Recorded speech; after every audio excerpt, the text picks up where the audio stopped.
Európsky deň jazykov sa oslavuje v celej Európe a jeho cieľom je poukázať na pestrosť a rôznorodosť jednak jazykov, ale taktiež aj národov a národností. Cieľom tejto myšlienky je spojiť národy sídliace na najstaršom kontinente sveta.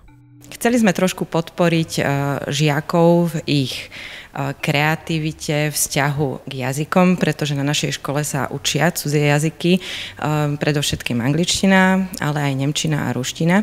No a v tento deň by sme chceli podporiť práve že tie minoritné jazyky v Európe. Vybrali sme štáty, ktoré možno nie sú také prvotné, ktoré človeka napadnú ako súčasť Európy a chceli sme ich trošku spopularizovať, jednak tie krajiny a možno aj jazyky.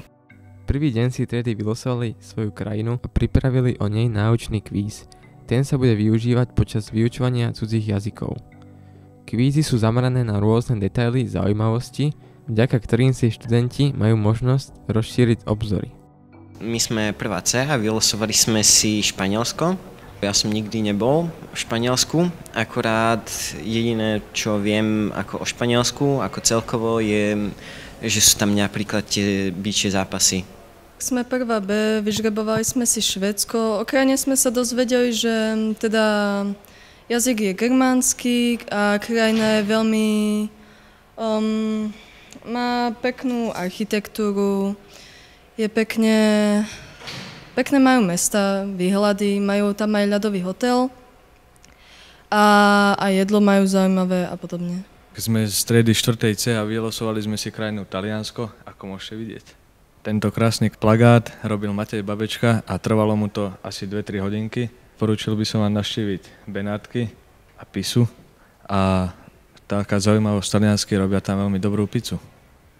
Teraz sa venujeme aktuálne Dňu jazykov, keďže je dneska deň jazykov a preberali sme Rumunsko a robili sme kvíz o krajinách. Vybrali sme si Belgicko, majú výbornú čokoládu, majú najhustejšiu sieť ciest a železníc na svete, že vlastne je vidno aj z mesiaca a vzniklo tam 1000 až 2000 druhov pív. Po vyhodnotení a porovnaní plagátov sa školská porota rozhodla, že absolútnym víťazom súťaže sa stáva trieda 4. C. Získali sme prvé miesto a znamená to pre nás veľkú česť, lebo si to veľmi vážime, že sme sa umiestnili na takomto obrovskom mieste medzi celou školou.